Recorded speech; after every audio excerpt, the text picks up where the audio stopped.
Okay, so have you ever like really gotten in your head about what other people might think about something before you actually do it? Oh, absolutely. Like way more than is probably healthy. Oh, yeah. All the time.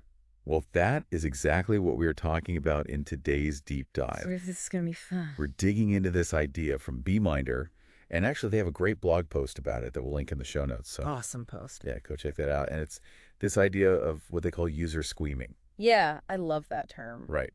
And Beeminder is a goal tracking app.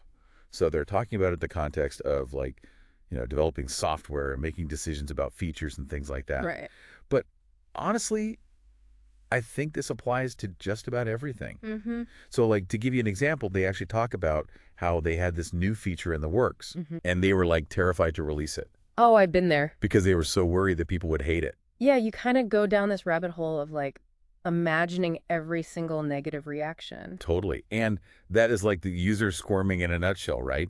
It's that fear that someone somewhere is going to absolutely despise what you've created. And it's funny because Beeminder, they actually admit to letting this hold them back for years. Oh, I know, right? Like Yeah. years. They even say, quote, "We were worried sick about how people would react to having to enter a credit card, so we just didn't release the feature."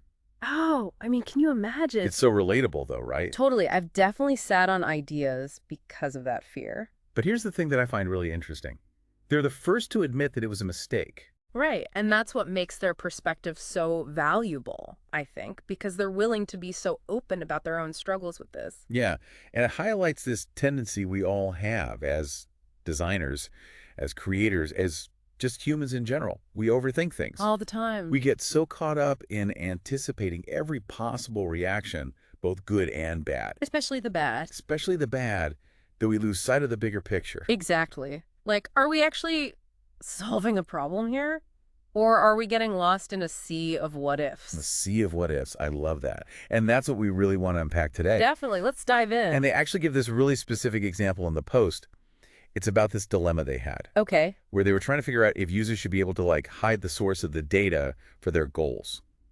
Interesting. So like let's say you're using Duolingo to learn Spanish. Hmm. Should people be able to see that on your public goal graph, or should you be able to kind of keep that private?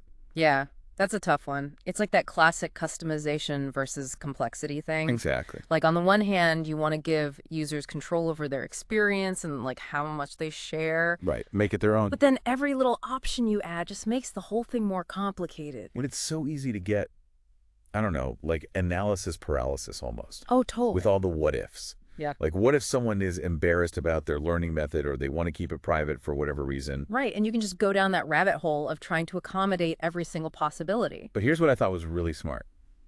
They kind of sidestepped the whole issue. Oh, how'd they do that? So basically, instead of adding a setting to hide the source of the data, they just made goals private by default. Oh, that makes sense. So you don't even have to think about it. It's Yeah. just like, oh, okay, that's taken care of. Elegant solution. I like it. Yeah, and to me, it really highlights this idea that they talk about, which is like opinionated software. Opinionated software. What's that?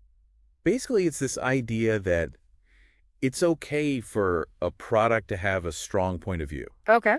even if it means like not catering to every single niche request or like every single hypothetical concern. I mean, that's got to be hard though, right? Especially when you're trying to like grow your user base and keep people happy. Totally. It's definitely a balancing act. Yeah. But that's where they bring in this other concept, which is the Pareto principle. The Pareto principle. Now there's a throwback. Remind me what that is again. Yeah, so basically it states that like 80% of effects come from 20% of causes. Okay. And in the